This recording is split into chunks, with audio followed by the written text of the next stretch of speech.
இந்தியாவுடைய வரலாறு தமிழகத்துல இருந்தா எழுத தொடங்க போகிறது. இப்போ வந்து அது வெளியிட்டது வந்து சரியா இல்லை இன்னும் இதற்கு முன்னாடியே வெளியிட்டிருக்கணும் அப்படின்னு சொல்லி கூடுமான வரைக்கும் காலம் தாழ்த்தி இருக்கிறாங்க.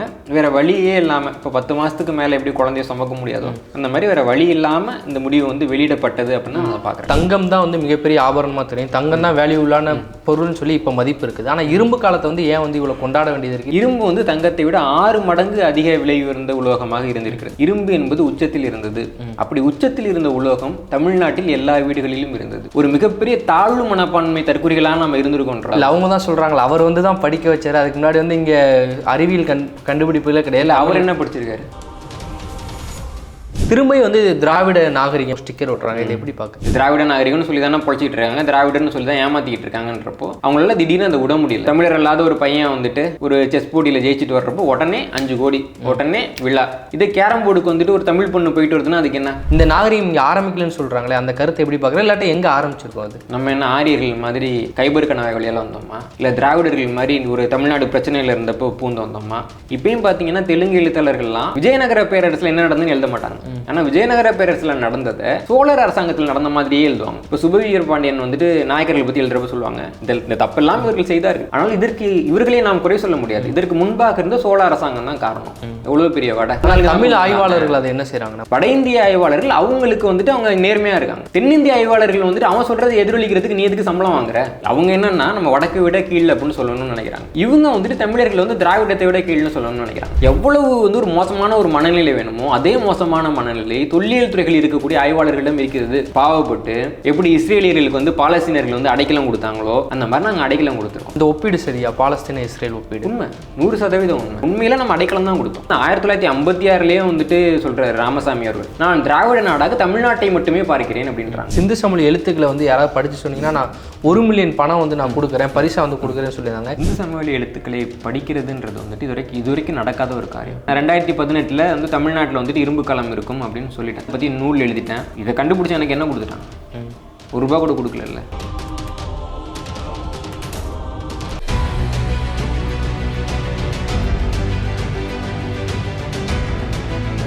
அன்னை பர்னிச்சர்ஸ், அன்னை திருமண சீர்வரிசை பொருட்கள், டிவி, ஃபிரிட்ஜ், வாஷிங் மெஷின் உள்ளிட்ட 200க்கும் மேற்பட்ட பொருட்கள் அடங்கிய திருமண சீர்வரிசை ரூபாய் 99,900 மட்டுமே. தமிழகம் முழுவதும் இலவச டோர் டெலிவரி. தொடர்புக்கு 7550014440 9345044044. சாட்டை நேயர்களுக்கு வணக்கம். இன்றைய நேர்காணலில் நம்முடன் இணைந்திருப்பவர் வரலாற்று ஆய்வாளர் திரு மன்னர் மன்னன் அவர்கள். வணக்கம் சார். வணக்கம். நலமா இருக்கீங்களா? நலமா.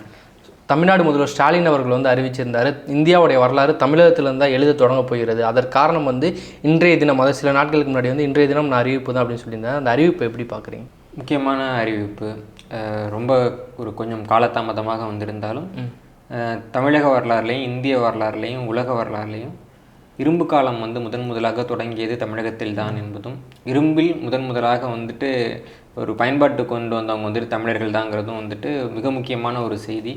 நான் அந்த செய்தியை வந்துட்டு 2018 வந்துட்டு வலியுறுத்திக்கிட்டு இருக்கேன். உங்களோட ஆயுத தேசம், ஆயுத தேசம் நூல்லேருந்து நான் சொல்லிட்டு இருக்கேன். அதுக்கு பிறகு பல இடங்களில் சொல்லியிருக்கேன். இப்போ அந்த செய்தியை வந்துட்டு அரசாங்கமே அறிவித்ததில் மகிழ்ச்சி. ஆனால் உண்மையாகவே அந்த ஆய்வம் வந்து ஆரம்பத்துலேருந்து யார் மேற்கொண்டார்களோ அவங்கெல்லாம் திராவிட வழக்கப்படி அப்படியே மறைச்சிட்டு ஏதோ அவங்க நேற்று தான் வந்துட்டு கண்டுபிடிச்ச மாதிரி எழுதியிருக்கிறதுல வருத்தம், அவ்வளோதான். இல்லை, இந்த ஆய்வு முடிவு வந்து இப்போ தான் வந்து வெளியிட்டிருக்காங்க. ஆனால் 2021 காலகட்டத்தில் அதுக்கான ஆய்வு வந்து வெளியீடு வந்து வந்துருச்சு. இவங்க வெளியிட்டு தான் காலதாமதம்னு சொல்லி பல பேர் வந்து சொல்லிட்டு இருக்காங்க. இப்போ வந்து அது வெளியிட்டது வந்து சரியா இல்லை இன்னும் இதற்கு முன்னாடி வெளியிட்டிருக்கணும் அப்படின்னு சொல்லி இன்னும் கொஞ்சம் தாமதம் பண்ணால் அடுத்து வர்ற முதலமைச்சர் அறிவிச்சிருவாரோ அப்படின்னு தான் இவங்களே வந்து வெளியிட்டிருக்காங்க. 4வது ஆண்டில் இருக்கிறாங்க, அப்போ தான் அவங்க வெளியிடுறாங்கன்றப்போ அது காலதாமதம் தான். ஏன்னா வந்துட்டு திமுக தரப்பில் தொடர்ச்சியாக என்ன சொல்கிறாங்க, மத்திய அரசாங்கம் வந்துட்டு தொல்லியல் முடிவுகள்லாம் வந்து வெளியிடலை, தாமதிக்கிறாங்க. கீழடி முதல் 3 கட்ட அகழாய்வு முடிவு இன்னும் வெளியிடலாம் பேசிகிட்டு இருக்காங்கல்ல. ஒரு அகழாய்வு செய்கிறது எதுக்குன்னா ஏதாவது மிக முக்கியமான ஒரு தகவல் கிடைக்கும்ன்றது தான். ஒட்டுமொத்த அகழாய்வுக்கும் நோக்கம் வந்து மிக முக்கியமான ஒரு தகவல் கிடைக்கும். ஒரு தகவல் முக்கியமான தகவல் வேற எங்கேயுமே கிடைக்காத ஒரு பொருள் வந்துட்டு ஒரு அகழாய்வில் கிடைச்சிச்சுன்னா இந்த முழுமையான ஒரு நூலாக கொண்டு வர்றாங்களோ இல்லையோ உடனே அறிவிப்பாங்க, இப்படி ஒன்று இருக்குது, அதை பற்றி நூல் வரப்போகுது அப்படின்னு அறிவிப்பாங்க.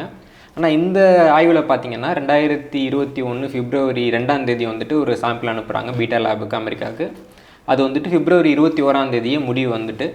ஆனால் அதை வந்துட்டு அவங்க இப்போ தான் அறிவிக்கிறாங்கன்றப்போ ஏறத்தாழ வந்துட்டு 3 ஆண்டுகள் 11 மாதங்கள் தாமதமாக வெளிவந்த அறிவிப்பு தான்.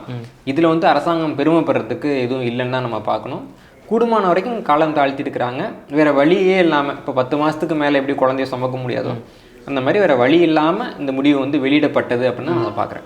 பொதுமக்களுக்கு வந்து தங்கம் தான் வந்து மிகப்பெரிய ஆபரணமாக தெரியும், தங்கம் தான் வேல்யூலான பொருள்னு சொல்லி இப்போ மதிப்பு இருக்குது. ஆனால் இரும்பு காலத்தை வந்து ஏன் வந்து இவ்வளோ கொண்டாட வேண்டியது இருக்குது, இவ்வளோ முக்கிய அறிவிப்பை வந்து ஏன் பார்க்க வேண்டியது இருக்குது? ஒவ்வொரு காலகட்டத்திலையும் ஒவ்வொரு உலோகம் வந்துட்டு மிக முக்கியமான உலோகமாகவும் அரிதான உலோகமாகவும் இருந்திருக்கு.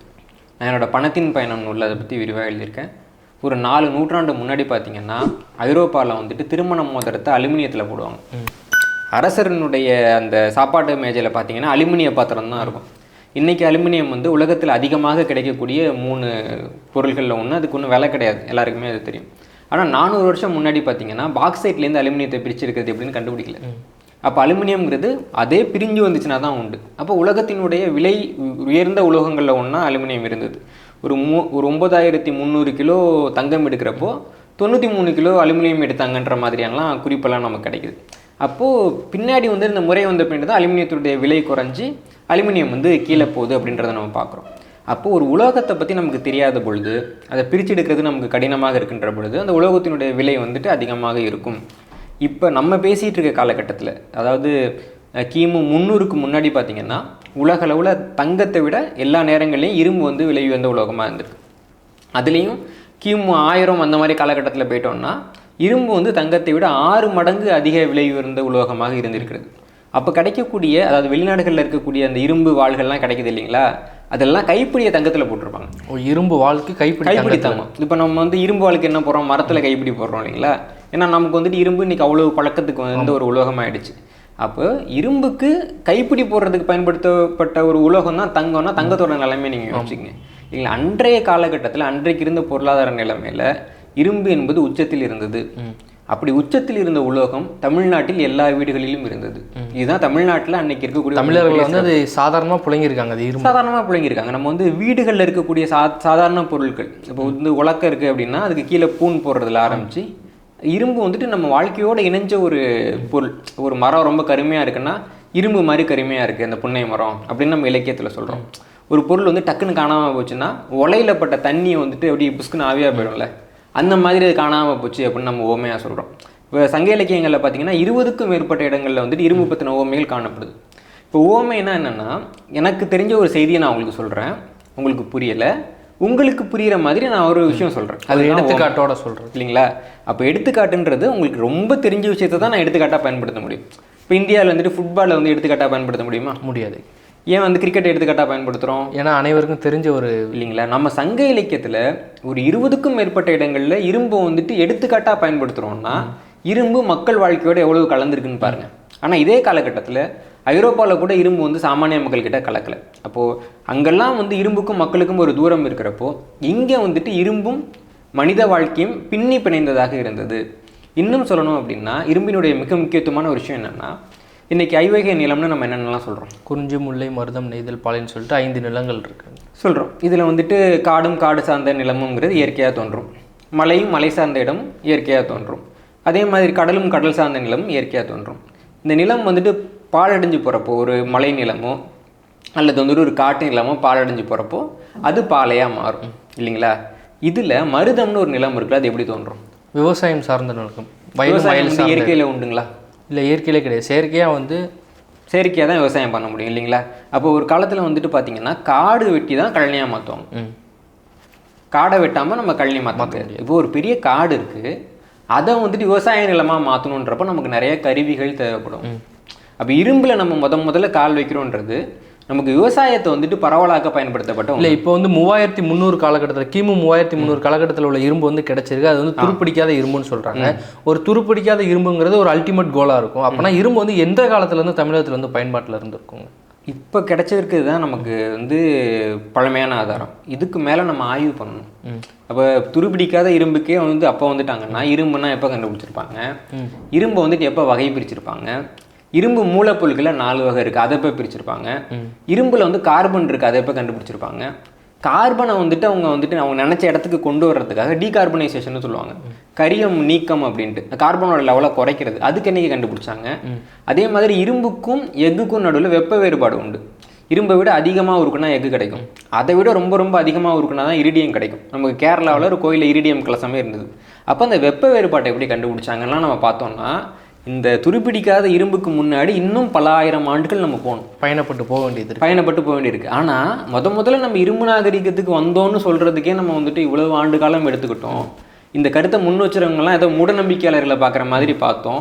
ஒரு மிகப்பெரிய தாழ்வு மனப்பான்மை தற்குறிகளாக நம்ம இருந்திருக்கோன்றப்போ இவ்வளவு தூரம் ஆய்வுக்கு போகணுன்னா இன்னும் பல ஆண்டுகள். அவங்க தான் சொல்கிறாங்களா, அவர் வந்து தான் படிக்க வச்சார், அதுக்கு முன்னாடி வந்து இங்கே அறிவியல் கண்டுபிடிப்புகளே கிடையாது. அவர் என்ன படிச்சிருக்காரு? இல்லை, அதான் அவங்க சொல்கிறது அறிவியல் கண்டுபிடிச்சிருக்காரு. இவ்வளோ சொல்கிறாங்கல்ல, நம்மளெல்லாம் படிக்க வச்சாருங்க, சரிங்க இல்லைங்களா? ராமசாமி வந்து எவ்வளோ படிச்சிருக்காரு? டேஸ் தான் 3ஆம் வகுப்பு 5ஆம் வகுப்பு வரை படிச்சிருக்காரு. 5ஆம் வகுப்பு கூட படிக்கலைங்க, 4வது வகுப்பு வரை தான் படிச்சிருக்காரு. இவ்வளோ பேர் படிக்க வச்சார், அவர் படிச்சிருக்கலாம்ல. ஆனால் தமிழில் வந்து அறிவியல் கண்டுபிடிப்புகளே கிடையாது. தமிழ் வந்து ஒரு காட்டு மொழி அப்படின்னு சொல்றாரு. எழுத்து பிழை இல்லாமல் எழுத தெரியுமா? ஏதாவது ஒரு மொழியை எழுத்து பிழையே இல்லாமல் சரியாக எழுதுவார்னு சொல்ல முடியுமா? இதெல்லாம் வந்து எழுத்து சீர்திருத்தம் சொல்கிறார்ல, ஒரு எழுத்துக்களை எப்படிங்க சீர்திருத்தம் பண்ணுவார்? ஒரு மொழியில் வந்துட்டு உங்களுக்கு உச்சபட்ச ஆளுமை இருந்துச்சுன்னா தான் நீங்கள் சீர்திருத்தம் பண்ண முடியும். எனக்கே ஒரு மொழியை பற்றி சரியாக தெரியாது, அந்த மொழியோட இலக்கணத்தை பற்றி சரியாக தெரியாது, எழுத்து பிழை இல்லாமல் எனக்கு எழுத முடியாது. ஆனால் நான் தான் வந்து சீர்திருத்தம் பண்ணேன்னா என்ன கதை அது? ஒரு 10வது வகுப்பு படிக்கிற ஒரு பையன் அவங்க அப்பா கூட சேர்ந்துட்டு ஒரு அறுவை சிகிச்சை பண்ணார். அந்த பையனையும் கைது பண்ணாங்க, அவங்க அப்பாவையும் கைது பண்ணாங்க. ஏன்? அந்த பையனுக்கு வந்து சரியான ஒரு இது இல்லை, தகுதி இல்லை இல்லைங்களா? அப்போ வந்துட்டு இவர் வந்து எழுத்து சீர்திருத்தம் பண்ணுறாருன்னா இவருக்கு என்ன தகுதி இருக்குது? இன்றைக்கி வந்து ஆய்வுத்துறைக்கு வரக்கூடிய தமிழர்களை பார்த்தும் மேலே வரக்கூடிய தமிழர்களை பார்த்தும் திராவிட இயக்கத்தை ஒரு கேட்குறாங்கல்ல, உங்களுக்கு என்ன தகுதி இருக்குது, உங்களுக்கு என்ன தகுதி இருக்குது, உங்களுக்கு என்ன தகுதி இருக்குன்னு. இதெல்லாம் நீ பண்ணன்னு சொல்கிறல, உனக்கு என்ன தகுதி இருக்குது? என்ன தகுதியின் அடிப்படையில் பண்ண? எஃப்ன்ற ஒரு ஆங்கில எழுத்து தூக்கி தமிழுக்குள்ளே போடலான்னு எந்த அடிப்படையில் நீ முடிவு பண்ண? இதே மாதிரி தெலுங்குக்கும் கன்னடத்துக்கும் நீ சொன்னியா? 3 மொழி இருக்குல்ல இங்கே, இல்லைங்களா? அப்போ வந்துட்டு ஏன் தமிழனுக்கு மட்டும் அவன் எழுத்தை மாற்ற சொல்கிற நீ? இப்போ ஆங்கிலத்தில் வந்து மொத்தமே 26 எழுத்து தாங்க இருக்குது. மிச்சம் இருக்கிற 200 எழுத்து ஆங்கிலம் ஏற்றுக்கணும்னு நான் சொன்னால் ஏற்றுப்பானா? ஏற்றுக்கிற மாட்டாங்க. அப்போ இது என்ன சீர்திருத்தம்? இங்கே வந்து இவர்களுக்கு இந்த மொழியை வந்துட்டு ஒரு மோசமான மொழின்னு கற்பிக்கணும். இந்த மொழி வந்துட்டு இயலாமைக்குரிய மொழி, இந்த மொழியில் இதெல்லாம் இல்லை, இந்த நாட்டில் இதெல்லாம் இல்லை, இங்கே மிக்சி இல்லை, கிரைண்டர் இல்லை, எலக்ட்ரிசிட்டி இல்லைன்ற மாதிரி எல்லாத்தையும் இல்லைன்னு சொல்லணும். அப்படி சொல்லணுங்கிறதுக்காக இவங்க வந்துட்டு முன் வச்ச கருத்துக்களில் ஒன்று தான் வந்துட்டு இந்த எழுத்து சீர்திருத்தங்கிறது. இப்போ சில திருத்தம் உண்மையாகவே வந்து நடந்திருக்கு. ஏன்னா இப்போ ஒவ்வொரு பகுதியிலையும் எழுத்து ஒரு மாதிரி இருக்கும். இப்போ லை, துணைக்கால் அதெல்லாம் வந்துட்டு அவங்க வந்துட்டு எடுத்திருக்காங்க. ஆனால் இது இவங்க கண்டுபிடிச்சாங்களா? அதுக்கு பல நூற்றாண்டு முன்னாடியே இருக்கக்கூடிய கல்வெட்டுகளில் வந்துட்டு லை எல்லாம் இருக்குது, கல்வெட்டுகளே இருக்குது, துணைக்கால் கல்வெட்டுலேயே இருக்குது. அப்போ நாங்கள் தான் அதை கண்டுபிடிச்சோன்னு உங்களால் சொல்ல முடியுமா? ஏன்னா பயன்படுத்துறீங்க வேறு இடங்களில் பயன்பாட்டில் இருந்ததை கொண்டு வந்துட்டு, ஏன்னா இப்போ எந்திரம் வருது, அப்போ எந்திரத்தில் வந்து லை அடிக்கிறப்போ கொஞ்சம் தள்ளி போகுது. எப்பயுமே ஒரு எழுத்து முறை இருக்கும். எழுத்து முறைக்கு அப்புறம் நம்மளுடைய அந்த ஊடகத்தோட வடிவம் மாறுறப்போ அந்த எழுத்து முறை மாறும். இப்போ தமிழிங்கிற எழுத்து வந்துட்டு நீங்கள் செதுக்கிறதுக்கு கடினமாக இருக்கணும், கையை எடுத்து செதுக்கணும். வட்டெழுத்து பார்த்தீங்கன்னா வளைவாக இருக்கும். அப்போ நீங்கள் அப்படியே அடிச்சிடலாம், கையை எடுக்காமல் வட்டெழுத்தை போட முடியும். அப்போது இந்த தமிழ் எழுத்துலேருந்து ஏன் வட்டெழுத்துக்கு மாறுறாங்கன்னா, வந்து கல்வெட்டு வெட்ட போகிறான், இல்லை எழுத போகிறான், கையை எடுக்காமல் எழுதணுன்றப்போ அந்த தேவையை பொறுத்து அந்த எழுத்து மாறுது. அதே தான் அச்சு எந்திரங்கள் வந்த பின்னாடியும் வருது. அப்போது இந்த லைங்கிற எழுத்து கல்வெட்டு அடிக்கிறவனுக்கு கையெடுக்காமல் எடுக்க அது நல்லா இருக்கும். ஆனால் அச்சில் அடிக்கிறவனுக்கு இந்த லையும் எதுவும் மூஞ்சி சேர மாட்டேங்குது, அந்த கொம்பும் இந்த தலையும் சேர மாட்டேங்குது. அப்போ என்ன பண்ணுறதுன்றப்ப இன்னொரு வகையான லை இருக்குது, அதை வச்சுக்கலான்ற ஒரு முடிவுக்கு வர்றாங்க. இவ்வளோ தானே? அப்போ ஏற்கனவே இருக்கிற ஒன்றில் ஒரு விஷயத்தை தேர்ந்தெடுத்து தான் நீங்கள் பயன்படுத்துறீங்களே தவிர்த்து நீங்கள் உருவாக்கலை. நீங்கள் வந்து என்ன சொன்னீங்களோ, நீங்கள் சொன்ன மாதிரி எஃப்ஓ போடுறது இன்றைக்கி தமிழ்நாட்டில் யாராவது எழுதுறாங்களா? இல்லை. அப்போ நீங்கள் சொன்ன சீர்திருத்தத்தை தமிழர்கள் ஏற்றுக்கல, தமிழர்களுக்கு இருந்த இன்னொரு முறையை அவங்க ஏற்றுக்கிட்டாங்க. இருந்த ஒன்றை தான் நாங்கள் வந்து இருந்த ஒன்றை நீங்கள் சொன்னீங்க, பலரும் சொன்னாங்க. எங்களுடைய முறைகளில் ஒன்றை நாங்கள் எடுத்துக்கிட்டோம், எதுக்கு உங்களோட ஸ்டிக்கரு? இப்போ தமிழ்நாட்டில் வந்துட்டு அறிவியலே இல்லை அப்படின்னா, இந்த உலகத்தில் முதலாக இரும்பு நாகரிகத்தில் கால் வைத்த இனம் இந்த இனம்னு இன்றைக்கி முடிவு வந்திருக்குது. நீங்கள் வந்துட்டு ஒரு 50 ஆண்டுகளுக்கு முன்னாடி வந்துட்டு ஒரு ஆட்சிக்கு வந்துட்டீங்கன்னா அதுக்கு முன்னாடி அறிவியலே கிடையாது, வரலாறே கிடையாது, ஒன்றுமே கிடையாதுன்னா இது என்ன மாதிரியான பேச்சு? இல்லை, இந்த கருத்தை சொன்னவங்க வந்து தொடர்ந்து வந்து விமர்சனம் பண்ணிக்கிட்டே இருந்தாங்க. இவங்க வந்து இனவெறி பேசுகிறாங்க, பாசிஸ்டுகளாக இருக்காங்க, அவங்க இனம் தான் வந்து பெருமை ஏதோ பேசிக்கிட்டே இருக்காங்கன்னு சொல்லிக்கிட்டு இருந்தாங்க. இப்போ வந்து அவங்களுடைய முதலமைச்சர் தான் இதை வந்து அறிவிக்கிறேன், நான் பேரறிவிப்பு அறிவிக்கிறேன்னு சொல்லி அறிவித்திருந்தாரு. திரும்ப வந்து திராவிட நாகரிகம், இங்கே இருக்கிறதெல்லாம் திராவிட நாகரிகம்னு ஒரு ஸ்டிக்கர் ஓட்டுறாங்க. இதை எப்படி பார்க்குறீங்க? சொல்லி பழகிட்டாங்க இல்லைங்களா? இப்போ நேற்று வரைக்கும் ஒரு பொய்யை சொல்லி பழகிட்டாங்க, இந்த மக்கள் நம்ப வச்சு ஏமாற்றி பழகிட்டாங்க. இப்போ உண்மையாக ஒரு ஆய்வு முடிவு வர்றப்போ அதை ஏற்றுக்கிட்டா சோத்துக்கு என்ன பண்ணுறது? திராவிட நாகரிகம்னு சொல்லி தானே பொழைச்சிக்கிட்டு இருக்காங்க, திராவிடன்னு சொல்லி தான் ஏமாற்றிக்கிட்டு இருக்காங்கன்றப்போ அவங்களால திடீர்னு அதை விட முடியல. புரியுதுங்களா உங்களுக்கு? உங்களுக்கு வந்துட்டு ஒரு நோய் இருக்குதுன்னு சொல்லிட்டு ஒரு மருத்துவமனையில் இருக்கீங்க, நோய் குணமாயிட்டு சோறு போடுறாங்கன்னு அந்த மருத்துவமனையில் இருக்கிறது இல்லை, அந்த மாதிரி கும்பல் தான் இதுங்களே தவிர இவர்கள் வந்து இப்போ தமிழர்களுக்கு அறிவியலே இல்லைன்ற இவங்க வந்துட்டு அறிவியலுக்கு என்ன பெருசாக பங்காற்றி கிழிச்சிட்டாங்க? இப்போ தமிழர்கள் 3 பேர் வந்துட்டு இஸ்ரோவுக்கு தலைவராக இருந்திருக்காங்களா, அவங்க பேர்லாம் நமக்கு தெரியாது. ஆனால் அறிவியலாளர்னா ஜிடி நாயுடுன்ற ஒரு பேரை முன் வைக்கிறாங்க, ஜாதி பேருன்ற ஒரு அறிவு இல்லை உங்களுக்கு. இப்போ என்னன்னா அவங்க ஆட்களை மட்டும் முன்னிலைப்படுத்த வேண்டியது, எல்லா துறையிலையும் எல்லாத்தையும் எங்களுக்கு தான் பண்ணாங்க, தமிழில் ஒன்றுமே பண்ணலை, அப்படி இருந்துச்சுன்னா கூட எங்களுக்கு கொண்டு வந்தது தான் அப்படின்னு சொல்லப்படக்கூடிய ஒரு பச்சையான இனவரி பரப்புரை தான் அவங்க பண்ணுறது தொடர்ச்சியாக. அதாவது உங்களை சொல்லிட்டு அவங்க பண்ணிக்கிட்டு இருக்காங்க அது. ஆமாம், இப்போ ஒன்றும் இல்லை, ஒரு விஷயம் வந்துட்டு நம்ம ஆட்கள் சொல்கிறப்போ அது தப்புமாங்க, அதை வந்து விமர்சிப்பாங்க, எல்லாம் பண்ணுவாங்க. ஆனால் அதை ஏற்றுக்கணும்னு ஒரு நிலைமை வர்றப்போ அவங்களால ஒருத்தரோட பேரை போட்டு அவர் தான் இதை கண்டுபிடித்தார் அப்படின்னு போட்டுறாங்க. கொஞ்ச நாள் கழிச்சு என்ன எழுதுவாங்கன்னா, தமிழர்கள் யாரும் இல்லாத காரணத்தினால்தான் திராவிடனான நான் இதை எழுதினேன் அப்படின்னு அவங்களே எழுதுவாங்க.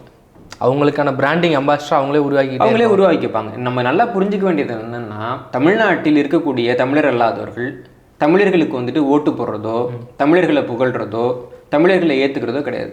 அவங்கவுங்க ஆட்களை தான் முன்னிலைப்படுத்துகிறாங்க. நம்ம இன்னைக்கு கூட பார்க்குறோம், ஒரு தமிழர் அல்லாத ஒரு பையன் வந்துட்டு ஒரு செஸ் போட்டியில் ஜெயிச்சுட்டு வர்றப்போ உடனே 5 கோடி, உடனே விழா. இதே கேரம் போர்டுக்கு வந்துட்டு ஒரு தமிழ் பொண்ணு போயிட்டு வருதுன்னா அதுக்கு என்ன, பல அழுத்தங்களுக்கு பின்பு தான் வந்து கடைசியாக இந்த பையனுக்கெல்லாம் ஏன் போட்டிங்க, இந்த பொண்ணுக்கு ஏன் பண்ணலை அப்படின்னு கேட்டோன்னா பல மாதங்களுக்கு பிறகு அப்போ கூட அவங்களுக்கு 1 கோடி தான் கொடுக்குறாங்க. இந்த பையனுக்கு மட்டும் எப்படி 5 கோடி கொடுத்தீங்க? புரியுதா உங்களுக்கு? அப்போ அவங்களுக்கு தேவையான நபர்களுக்கெல்லாம் அவங்க வந்து பண்ணிக்கிட்டே இருப்பாங்க, நம்ம ஆட்களுக்கு செய்ய மாட்டாங்க. அப்போ நம்ம மக்கள் வந்துட்டு கவனிக்காமல் இருக்கிறப்போ இதே இவர் தான் பண்ணார், எங்களில் ஒருத்தர் தான் அதை பண்ணார், உங்கள் ஆட்கள் பண்ணலைன்னு சொல்ல வேண்டியது. கொஞ்ச நாள் கழிச்சு உங்கள் ஆளுங்க ஒன்றுமே பண்ணலை, எல்லாமே நாங்கள் பண்ணது தான். இப்படி சொல்கிறப்ப என்னென்னா, தமிழர்களுக்கு இயல்பாக ஒரு தாழ்வு மனப்பான்மை வரும். இந்த தாழ்வு மனப்பான்மை தான் வந்துட்டு நம்மளை தமிழர் அல்லாதவர்களை ஏற்றுக்கொள்ளும் மாதிரி செய்யுது. புரியுதா உங்களுக்கு? அப்போ தானே அவங்க பிழைக்க முடியும். அதே மாதிரி இதே மாதிரி சேம் டோன் ஒன்று இன்னொன்று வந்து இந்த இரும்பு காலம் அறிவிப்பு வந்தோடனே வெளியானுச்சு. என்ன பார்த்தீங்கன்னா, இங்கே வந்து நாகரிகம் இருந்திருக்குல்ல, ஆனால் இந்த நாகரிகம் வந்து இங்கே ஆரம்பிக்கலைங்க, வேற இடத்துல ஆரம்பிச்சு சொல்லி வலதுசாரிய கருத்துக்கள் கொண்டவங்க வந்து அதை தொடர்ந்து பேசிகிட்டு இருக்காங்க. இந்த நாகரிகம் இங்கே ஆரம்பிக்கலன்னு சொல்கிறாங்களே, அந்த கருத்தை எப்படி பார்க்குறேன்? இல்லாட்டி எங்கே ஆரம்பிச்சிருக்கோம் அது? இந்த நாகரிகம் இங்கே தான் ஆரம்பிச்சிச்சு. நம்ம என்ன ஆரியர்கள் மாதிரி கைபர் கணவாய் வழியெல்லாம் வந்தோமா, இல்லை திராவிடர்கள் மாதிரி ஒரு தமிழ்நாடு பிரச்சனையில் இருந்தப்போ பூந்து வந்தோமா? நமக்கு வந்துட்டு வேறு ஏதாவது ஒரு மொழியோ அல்லது இந்த மண் சாராத பழக்க வழக்கங்களோ இருக்கா? ஒன்றும் கிடையாது. இது என்னென்னா, இப்போ அவங்க வந்துட்டு ஒரு குற்ற உணர்ச்சியில் அல்லது அவமானத்தில் அல்லது இயலாமையில் இருக்கிறப்போ அதை தீர்த்துக்க வழி இல்லைன்றப்போ, உதாரணத்துக்கு உங்கள் சட்டையில் வந்துட்டு ஒரு நீளம் கொட்டிருச்சு, துவைச்சு பார்க்குறீங்க, போகவே இல்லை. அப்போ என்ன பண்ணுறதுன்னா, இது துவைக்க முடியாதுன்னு முடிவாக வரப்போ அடுத்தவன் சட்டையில் கொண்டு போய் நீளத்தை ஊற்று, சேம் டிசைனாக இருக்கு. அப்போ என்னென்னா, என்ன மாதிரி அவனையும் ஆக்கிறது இருக்குல்ல. இங்கே இருக்கக்கூடிய தமிழர் இல்லாதவர்களுக்கு இந்த மனநிலை இருந்துக்கிட்டே இருக்குது. அவங்க எதை பண்ணாலும் அவங்களுக்கு இருக்கக்கூடிய அந்த குற்ற உணர்ச்சி ஒதுக்கி நம்ம பேரில் எழுதுவாங்க. இப்போ ஆரியர்கள் வந்து தமிழர்களை வந்துட்டு வந்தேரிகள்னு சொல்கிறதுக்கு எவ்வளவு முயற்சி பண்ண முடியுமோ பண்ணுறாங்க. திராவிடர்களும் அதே முயற்சியில் தான் இருக்கிறாங்க. என்ன காரணம் அப்படின்னா, என்னை மட்டும் நீ தனியாக சொல்லிடக்கூடாது, என்ன சொல்லணும்னா நான் உன்னையும் சொல்லுவேன் அப்படின்ற அந்த மனநிலை தான் அதுக்கு காரணமே தவிர அது தமிழர்களுடைய குற்றம் கிடையாது. புரியுதுங்களா? அப்போ இதை நம்ம புரிஞ்சுக்கிட்டு இவங்களுடைய அந்த உளவியல் தாக்குதலுக்கு பலியாகாமல் இவங்க அவங்களோட இயலாமை நம்ம பேரில் சொல்கிறாங்கன்ற ஒரு புரிதலுக்கு நம்ம வரணும். இப்பயும் பார்த்தீங்கன்னா, தெலுங்கு எழுத்தாளர்கள்லாம் விஜயநகர பேரரசில் என்ன நடந்துன்னு எழுத மாட்டாங்க. ஆனால் விஜயநகர பேரரசில் நடந்ததை சோழர் அரசாங்கத்தில் நடந்த மாதிரியே எழுதுவாங்க. இப்போ வந்துட்டு வாரிசு படுகொலை நடந்தது சோழர் அரசாங்கத்தில், எந்த குறிப்பும் கிடையாது. ஏன் அப்படி நீ எழுதுற? ஏன்னா விஜயநகர் ஆதித்த கரிகாலன் வந்து கை காட்டுறாங்க. ஆமாம், அதை பற்றி தான் நான் நூலே எழுதியிருக்கேனே. இப்போ ஆதித்த கரிகாலன் இறந்து போகிறப்போ ஆட்சியில் இருந்தது அவங்க அப்பா சுந்தர சோழர் தான் ஆட்சியில் இருந்திருக்காரு. அடுத்த சில ஆண்டுகளும் அவர் தான் ஆட்சியில் இருந்திருக்கிறாரு. அப்போ வந்துட்டு எப்படி பையனை கொண்டு அப்பாவே ஆள விட்டாங்களாமா? பைத்தியகாரத்தனமா இல்லை. இதை விட மோசமாக பைத்தியகாரத்தனமாக நிறைய குற்றச்சாட்டுகள் வைக்கப்பட்டிருக்கின்றன. இந்த குற்றச்சாட்டுகளுக்கெல்லாம் வந்துட்டு காரணம் வரலாற்றில் இல்லை, இவங்க மனநிலையில் இருக்குது. நம்மள சொல்லிடுவாங்களோ, ராஜராஜ சோழன் காலகட்டத்தில் தான் தமிழ்நாட்டில் வந்துட்டு தேவதாசி முறை வந்ததுன்னு சொல்கிறாங்க. அதுக்கு ஆதாரம் இல்லை. அங்கேருந்து கோயில் பெண்களை வந்து பாலியல் ரீதியாக பயன்படுத்தினாங்கன்றதுக்கு ஆதாரம் இல்லை. அப்போ அந்த குற்றச்சாட்டு எங்கேருந்து வருதுன்னா, இவங்களுடைய ஆட்சி காலத்தில் இவங்க கோவில் பெண்களை பாலியலுக்கு பயன்படுத்திருக்காங்க. அதை என்னைக்காவது ஒரு நாள் தமிழ்ல சொல்லிட்டா என்ன பண்ணுறது இல்லைங்களா? எங்களுக்கு முன்னாடி அதாவது நீங்கள் பயன்படுத்திட்டீங்க.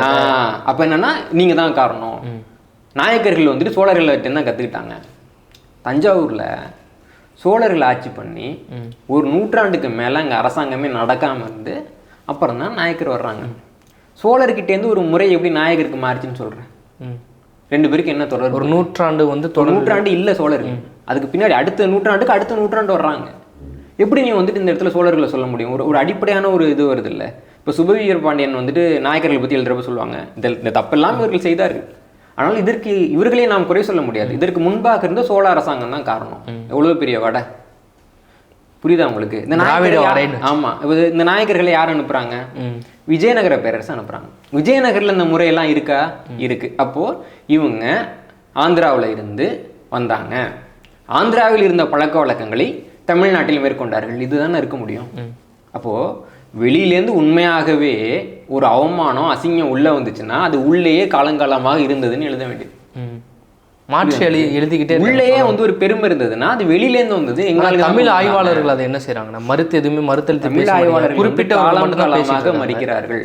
ஆனா என்னன்னா இப்போ தமிழ் ஆய்வாளர் ஒருத்தவங்க மறுக்கிறப்போ அவருக்கு ஒரு அரசாங்க விருதோ ஒரு அரசாங்க பதவியோ அவருடைய நூல்களுக்கு வந்துட்டு ஒரு அரசாங்க நூல்களில் வந்து மேற்கோள் காட்டுறதோ அவங்களுடைய நூல்களை வந்துட்டு அனைத்து நூலகங்களையும் வைக்க ஏற்பாடு பண்ணுறதோ அவர்களுக்கு வந்து நூற்றாண்டு விழா எடுக்கிறதோ இந்த வேலையெல்லாம் வந்து திராவிட அரசாங்கம் பண்ணாது. இங்கே உள்ள 2 அரசுகளுமே பண்ணாது. அப்போ என்ன ஆகுன்னா உண்மையாகவே ஆய்வு செய்வதர்கள் வந்து காலப்போக்கில் காணாமல் போயிடுவாங்க. புரியுதா உங்களுக்கு? 2 ஆய்வாளர்கள் இருக்காங்க. இப்போ பரிணாமியல் கொள்கையை வந்து பார்த்தீங்கன்னா சார்லஸ் டார்வின் மட்டுமா சொன்னார், அவர் கூட இந்த இன்னொரு நபரும் சொன்னார். ஆனால் வாலஸ்ன்னு நினைக்கிறேன் அவர் பேர். இன்றைக்கி டார்வினுக்கு மட்டும் நூற்றாண்டு கொண்டாடுறாங்க, வாலஸ்க்கு நூற்றாண்டு கொண்டாடலை. இப்போ டிஎன்ஏவை கண்டுபிடித்தவர் யாருன்னு நம்ம பாடத்தில் பார்த்தீங்க அப்படின்னா வாட்சன் கிரிக்குன்னு 2 பேரோட இருக்கும். அவங்க 2 பேரும் வந்துட்டு அடுத்த கட்ட நிலைகளில் ஆய்வு பண்ணுவாங்க. உண்மையாகவே டிஎன்ஏவை பற்றி முதல்ல ஆய்வு செஞ்சவங்க கட்டுரை வெளியிட்டவங்க ரோசலிண்ட் அப்படிங்கிற ஒரு பெண் ஆய்வாளர். அவங்க அந்த நோபல் பரிசு கொடுக்குறப்ப உயிரோடு இல்லை. இறந்தவர்களுக்கு நோபல் பரிசு கொடுக்க முடியாதுன்ற காரணத்தினால அவங்களுக்கு நோபல் பரிசு கொடுக்கப்படவில்லையே தவிர டிஎன்ஏவை கண்டறிந்தோருங்கிற பட்டியலில் ரோசலின்ற பேர் இருக்குது. ஆனால் வந்துட்டு இன்னைக்கு யாருமே வந்துட்டு பாடநூல்களில் அந்த பேரை சொல்கிறதே இல்லையே. அப்போது இங்கே வந்துட்டு அவங்களுக்கு யார் தேவையோ ஒரு ஆணாதிக்க மனநிலையோ ஒரு நிலம் சார்ந்த மனநிலையோ அல்லது இனம் சார்ந்த மனநிலை அடிப்படையிலையோ தான் ஒரு ஆய்வினுடைய உரிமை வந்து கட்டமைக்கப்படுது இல்லைங்களா? அப்போ என்ன ஆகுதுன்னா இங்கே தமிழர்களுக்கு வந்து அந்த இடம் மறுக்கப்பட்டது நம்ம என்னைக்கு கேட்டிருக்கோம். ஒரு தமிழனுக்கு வந்து அந்த இடம் நம்ம கொடுக்கணுமே. இப்போ நூல் பதிப்புத்துறையை பற்றி பேசுகிறோம். ஆறுமுக நாவலர் தான் முதலாக ஓலைச்சுவடிகளை பதிப்பிக்கிறார். அதற்கு பின்பும் தமிழர்கள் தான் பதிப்பிக்கிறாங்க. 3ஆவதாக தான் வந்துட்டு உவேஸ் அவர்கள் வர்றப்போ அவருக்கு வந்து தமிழ் தாத்தான்னு நீங்கள் பட்டம் கொடுக்குறீங்க. முன்னாடி இருந்தவங்களுக்கெல்லாம் நீங்கள் என்ன பண்ணீங்கன்ற கேள்வியை ஏன் தமிழர்கள் கேட்குறது? இங்கே இருக்கிற அரசுகள் 2மே வந்து இதுவரை செஞ்சதே கிடையாது. அப்படி இருக்கிறப்போ பொதுமக்களுக்கும் அந்த வரலாறு தொடர்பான ஒரு புரிதல் இல்லை, அரசுக்கும் வரலாறு தொடர்பான நோக்கம் இல்லை. அப்படின்றப்போ தொடர்ச்சியாக அவங்க கட்டமைக்கிற வரலாறு தான் நம்ம பாடப்புத்தகத்திலையும் நமக்கு பொதுவான வரலாறாகவும் மாறுது. இன்னொன்று இந்த ஸ்டிக்கரில் வந்து முக்கியமானது வந்து சிந்துலேருந்து வைகை வரைக்கும், சிந்துலேருந்து தான் நாகரிகம் வந்து வைகை வரைக்கும் வந்துச்சுன்னு சொல்லி தொடர்ந்து பேசிகிட்டு இருக்காங்க. ஆனால் இங்கே இப்போ வந்து 3300 சிந்துக்கு முற்பட்ட காலத்தில் இங்கே இரும்பு கிடச்சிருன்னு சொல்கிறோம். எது உண்மை? வரலாற்று ரீதியாக வந்து எந்த சான்றை வந்து நம்ம எடுத்துக்கலாம்? வரலாற்று ரீதியாக இருக்க எல்லா சான்றையும் நம்ம எடுத்துக்கலாம். சிந்து சமவெளியில் ஒரு நாகரிகம் இருந்தது என்பது உண்மை. அந்த நாகரிகத்துக்கும் தமிழர் நாகரிகத்துக்கும் ஒற்றுமை இருந்ததுன்றதும் உண்மை. இப்போ 2மே வந்துட்டு 2 நாகரிகம் இருக்குது, 2 நாகரிகத்துக்கும் ஒற்றுமை இருக்குது. நம்ம ஊரில் இருக்கிற அந்த ஜல்லிக்கட்டு காளமாடு சிந்துசமவெளி முத்திரையில் இருக்குது. நம்ம ஊரில் இருந்த சேவக்கட்டுக்கு பயன்படுத்தக்கூடிய சேவக்கோழி சிந்துசமவெளி முத்திரையில் இருக்குது. நம்ம ஊரில் இருக்கக்கூடிய 7 கன்னிமார் வழிபாட்டுக்கான முத்திரை வந்து சிந்துசமவெளியில் இருக்குது. அது இல்லாமல் வந்து 2மே நீர்வழி பண்பாடு, ஆரியர் பண்பாடு, நெருப்பொழி பண்பாடு.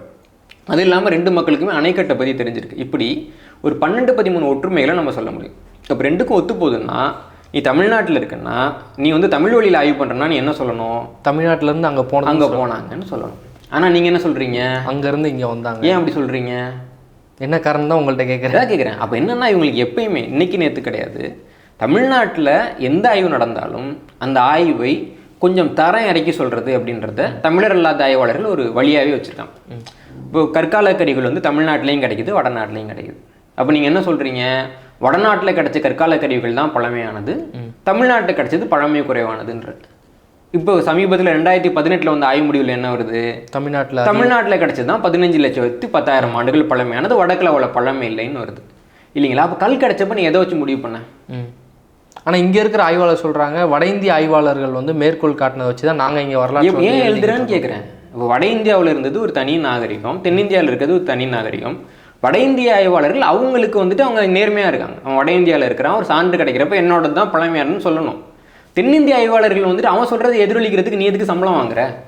2 தரப்பு இருக்குங்க. ஒன்று வட இந்தியா, இன்னொன்று தென்னிந்தியான்னு 2 தரப்பு.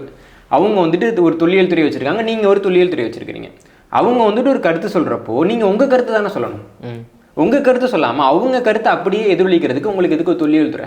இப்போ ஒரு வழக்கறிஞர் இருக்கிறாரு, குற்றவாளிக்கு தரப்பாக ஆதரக்கூடியவர் இருப்பார், குற்றவாளிக்கு எதிராக ஆதரக்கூடியவங்க இருப்பாங்க.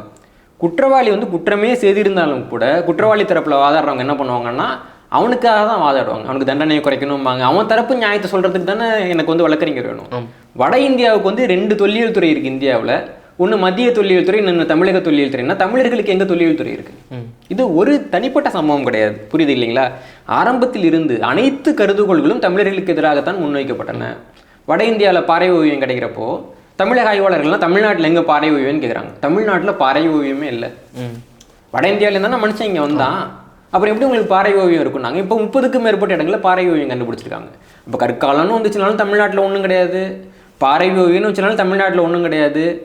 தமிழ்நாட்டிலையும் ஒரு எழுத்து கிடைக்குது, வடநாட்டிலையும் ஒரு எழுத்து கிடைக்குது. வடக்கில் கிடைக்கிற எழுத்துக்கு அசோக பிராமின்னு பேர் வச்சு அசோகர் காலத்தை சேர்ந்துன்னு பயன்படுத்தினாருன்னு கொண்டாடினாங்க. அப்புறம் வந்துட்டு தமிழ்நாட்டில் எழுத்து கிடைக்குது. கிடைச்ச உடனே அதை வந்துட்டு பிராகிருதத்தையும் சமஸ்கிருதத்தையும் வச்சு வாசிச்சாங்க. அதனால பல ஆண்டுகளுக்கு வந்து அதை வாசிக்கவே முடியல. கடைசியில் சும்மா தமிழில் வாசிப்பு பார்ப்போமே அப்படின்னு வாசிக்கிறப்போ தமிழில் வாசிக்க முடிஞ்சு. அப்பயும் தமிழ் பிராமின் தானே பேர் வச்சு. அப்போ என்னன்னா தமிழ் பிராமின்னு பேர் வைக்கிறேன். அசோகர் வச்சிருந்தது அசோக பிராமி, அதுலேருந்து வந்து தமிழ் பிராமின்ட்டு. இப்போ வந்து இவங்க சொல்கிறாங்களே சிந்து சமவெளியாவினுடைய தந்தை அப்படின்னு ஐராவதம் மகாதேவன் அவர்கள் சொல்லுவாங்க. அந்த ஐராவதம் மகாதேவன் சாகிற வரைக்கும் தமிழ் பிராமி அப்படின்றது அசோக பிராமிலேருந்து தான் வந்தது, இந்த கருத்தில் தான் இருந்தார். கடைசி வரைக்கும் தமிழ் மொழியினுடைய எழுத்து பழமையானதுன்னு அவர் மனசார ஒத்துக்கிட்டவும் இல்லை, ஏற்றுக்கவும் இல்லை, அதுக்கு வந்து ஆதாரமும் கொடுக்கவே இல்லை.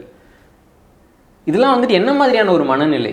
அப்போது நீ பார்த்தோன்னே முடிவு பண்ணுற. ஒரு போலீஸ் ஸ்டேஷனுக்கு போன உடனே ஒருத்தவனை பார்த்தோன்னே வந்துட்டு ஒரு கசங்கின சட்டை போட்டுருக்கான், கூலி தொழிலாளியாக இருக்க, தமிழ் பேசுகிறான், அதனால் இவன் குற்றவாளியாக இருப்பான்னு ஒரு காவலர் வந்து முடிவெடுக்கிறதுக்கு எவ்வளவு வந்து ஒரு மோசமான ஒரு மனநிலை வேணுமோ அதே மோசமான மனநிலை தொல்லியல் துறைகள் இருக்கக்கூடிய ஆய்வாளர்களிடம் இருக்கிறது.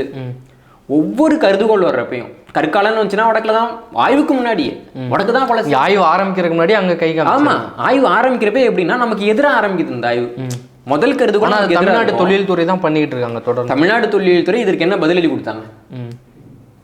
வட இந்திய தொல்லியல் துறை சொல்லுது இல்லைங்க எங்கள் சைடில் இதெல்லாம் இருக்குன்னு சொல்லிட்டு தமிழ்நாடு தொல்லியல் துறை என்ன பதிலடி கொடுத்தாங்க? இல்லை எதுக்காக எடுத்துகிட்டு போக மாட்டேங்காங்கன்னு நம்ம நினைக்கலாம். இது இல்லை ஆட்சியாளர்களோட அடுத்த காரணமாக இருக்கலாம். என்னன்னா இங்கே 2 விதமாக இருக்குது. இப்போ அவங்க என்னன்னா நம்ம வடக்கை விட கீழே அப்படின்னு சொல்லணும்னு நினைக்கிறாங்க. இவங்க வந்துட்டு தமிழர்கள் வந்து திராவிடத்தை விட கீழ்னு சொல்லணும்னு நினைக்கிறாங்க. இவ்வளோதான். ஆரியத்தோட கீழே இல்லை திராவிடத்தோட கீழே. இப்போ ஆரியர்கள் என்ன சொல்லுவாங்க? நாங்கள் தான் உள்ளே வந்தோம், உனக்கு நாகரிகம் கொடுத்தோம்னு சொல்கிறாங்க. திராவிடர்கள் என்ன சொல்கிறாங்க? அதே தான், ஒரே டோன் தான். அதே தான். இவங்க 2 பேருக்குமே வந்து தமிழர்கள் மேலே ஒரு அந்நிய மனப்பான்மை தான் இருக்குது.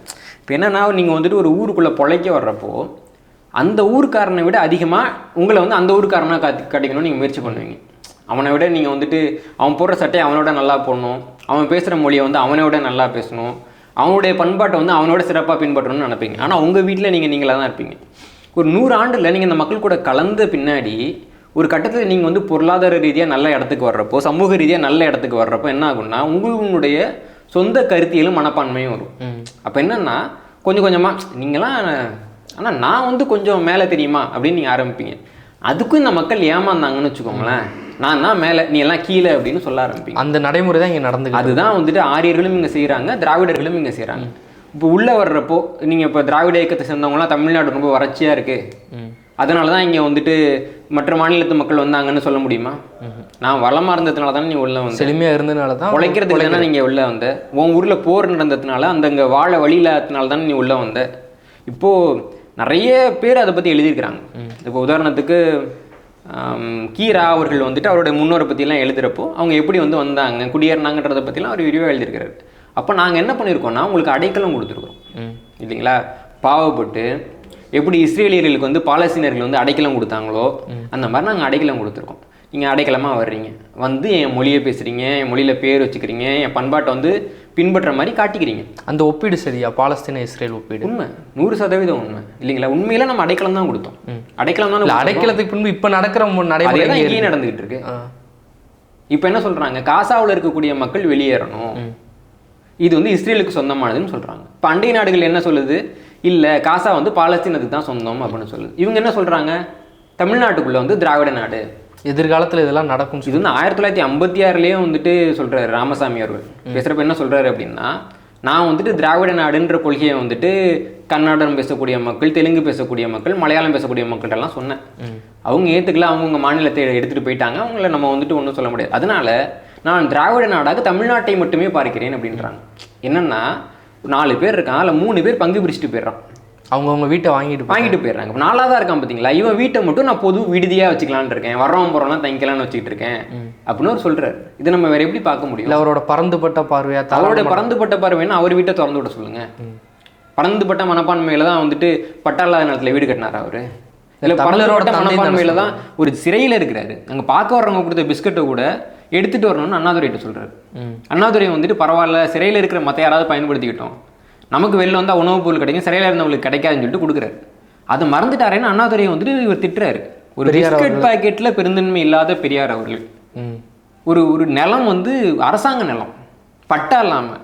இப்போ இந்த திமுக அரசாங்கத்தில் தான் வந்துட்டு பெரியாரோட வீட்டுக்கு பட்டா கொடுக்கப்பட்டது. அந்த நிலத்துல வந்துட்டு குடியிருந்த ஒருவர் அவர் வந்துட்டு தமிழ்நாட்டில் வந்துட்டு அப்படியே பரந்த மனப்பான்மையை காமிக்கிறாரா? மாநிலங்கள் பிரிக்கப்படுறப்ப தமிழ்நாட்டுக்கு சென்னை வேணுன்றப்ப ஆந்திரா வந்து சென்னையை கொடுத்துடட்டும், அந்த பரந்த மனப்பான்மை அன்னைக்கு வந்துச்சா? ஆந்திரா கொடுக்கணும்னா ஏன் உங்களுக்கு வரமாட்டேன் அந்த மனப்பான்மை? தமிழ்நாடு கொடுக்கணும்னா மட்டும் வருது இல்லை இல்லைங்களா? அப்போ தமிழ்நாடு கொடுத்துக்கிட்டே இருக்கும், தமிழை கொடுத்துக்கிட்டே இருப்பான். ஏன்னா நம்ம வந்து எல்லாத்தையும் கொடுத்துக்கிட்டே இருக்கிறதுக்கு நேர்ந்து விடப்பட்டவர்கள், நமக்கு எதிர்காலம் கிடையாதுல்ல. புரியுது இல்லைங்களா? அவங்களுக்கு எதிர்காலம் இருக்கு, அவங்களுக்கு எதிர்கால திட்டமிடல் இருக்கு, அவங்க எதையும் கொடுத்துடக்கூடாது. ஏன்னா அது அவங்களோடது, நம்மளோடது மட்டும் பொது சொத்து. இந்த மனநிலை வந்துட்டு உங்களுக்கு காலம் காலமாக காணப்படுது. இதற்கு மிக முக்கியமான காரணம் என்னன்னா, தமிழர்களுக்கு வந்து இது குறித்த ஒரு புரிதல் இல்லாததான். இல்லை புரிதல் ஏற்படுத்துறதுல இங்கே இருந்த அரசுகள் வந்து தவறிடுச்சுன்னு எடுத்துக்கலாம். இங்கே இருந்த அரசுகளுடைய நோக்கமே அந்த புரிதலை ஏற்படுத்தக்கூடாதுன்றது தானே. அப்புறம் எப்படி தவறிச்சுன்னு சொல்ல முடியும்? அந்த அரசுகள் வந்து அவங்க நோக்கத்தில் ரொம்ப தெளிவாக இருந்தாங்க. நீதி கட்சி ஆட்சி காலத்தில் ஆரம்பித்து தமிழர் இல்லாதவர்கள் முதல்வராக இருக்கின்ற பொழுது கூடுமான வரைக்கும் இந்த மக்கள்கிட்ட வந்து இருக்கக்கூடிய மொழியினர்வு, இன உணர்வை மட்டுப்படுத்துறதுக்கும், அதை ஒன்றும் இல்லாமல் பண்ணுறதுக்கும், இவங்க வந்துட்டு அடுத்தவங்களுக்கு கொடுக்கக்கூடிய இழிச்சவாய்த்தனத்தை வந்துட்டு நல்லதுன்னு சொல்லி ஊக்குவிக்கிறதுக்கும், தமிழர் இல்லாதவர்கள் காலம் காலமாக தமிழர் தலைவர்களாக இருப்பதற்கான ஏற்பாடுகளை செய்கிறதுக்கும் அவங்க வந்துட்டு இலக்கு வச்சு ஒரு பெரிய மூளை செலவை செய்து மக்களை வந்துட்டு திசை திருப்பினாங்க. அதுக்கு நம்ம பலியாயிட்டோம்னு சொல்லணும். அப்போ இது அரசினுடைய தோல்வியானா இல்லை, அரசினுடைய வெற்றி. இது தமிழர்கள் அரசியலுக்கு வராததனுடைய ஒரு தோல்வின்னு நம்ம பார்க்கணும். அதே மாதிரி முதல்வர் அவர்கள் வந்து இன்னொரு அறிவிப்பு வந்து வெளியிட்டிருந்தாரு சிந்து சமொழியோட நூற்றாண்டு விழாவில். சிந்து சமொழி எழுத்துக்களை வந்து யாராவது படித்து சொன்னீங்கன்னா நான் 1 மில்லியன் பணம் வந்து நான் கொடுக்குறேன், பரிசா வந்து கொடுக்குறேன்னு சொல்லியிருந்தாங்க. இவ்வளோ பெரிய அமௌண்ட்டை வந்து இதுதான் முதல் முறைன்னு நினைக்கிறேன். இவ்வளோ பெரிய அமௌண்ட்டை ஒரு வரலாற்றுத்துறைக்கு வந்து நான் பரிசாக கொடுக்குறது. இந்த எழுத்துக்களை வந்து இது வரைக்கும் யாரும் படிக்கவும் இல்லை. ஒரு வேளை படிச்சிருவாங்க நம்பிக்கையில் கொடுக்குறாரா, இல்லை எந்த மாதிரி இதை எடுத்துக்கலாம் நம்ம? சிந்து சமவெளி எழுத்துக்களை படிக்கிறதுன்றது வந்துட்டு இது வரைக்கும் நடக்காத ஒரு காரியம். என்னென்னா இப்போ எனக்கு தெரிஞ்ச ஒரு 5 பேர் வந்துட்டு நாங்கள் அதை படிச்சிட்டோன்னு சொன்னாங்க. இப்போ 5 பேரில் வந்துட்டு ஒரு 3 பேருக்கு கிட்டக்கு உயிரோடு இருக்கிறாங்க. தமிழ்நாடு அரசாங்கம் அந்த பரிசை கொடுத்துருமா? நீங்கள் படித்ததை நிரூபிக்கணும். இப்போ நான் பொருள் தான் சொல்லுது அப்படின்னு. நான் 2018 வந்து தமிழ்நாட்டில் வந்துட்டு இரும்பு காலம் இருக்கும் அப்படின்னு சொல்லிட்டேன் இல்லைங்களா? சொல்லிட்டேன், அதை பற்றி நூல் எழுதிட்டேன். அதற்கு பின்பாக வந்துட்டு ஒவ்வொரு ஆய்வு முறைகளையும் நான் வந்துட்டு அதை வலியுறுத்தி கூறியிருக்கேன். நீங்கள் தமிழ்நாடு அரசே வந்துட்டு இதை கண்டுபிடிச்சி எனக்கு என்ன கொடுத்துட்டாங்க? ₹1 கூட கொடுக்கல இல்லைங்களா? அவங்க என்ன பண்ணுறாங்கன்னா மாயமான் வேட்டைக்கு வந்து ஒரு என்ன கண்டுபிடிக்க மாட்டாங்கன்ற ஒரு உறுதியில் நம்பிக்கை அறிவிக்கிறாங்க அப்படின்னு நான் பார்க்குறேன். ஏன்னா இதற்கு முன்பாக அழிந்து போன மொழிகள்லாம் எப்படி படிக்கப்பட்டன அப்படின்றதோடக்கு ஒரு வரலாறு இருக்குது. ரொசட்டா ஸ்டோன் அப்படின்னு ஒரு கல் இருக்குது.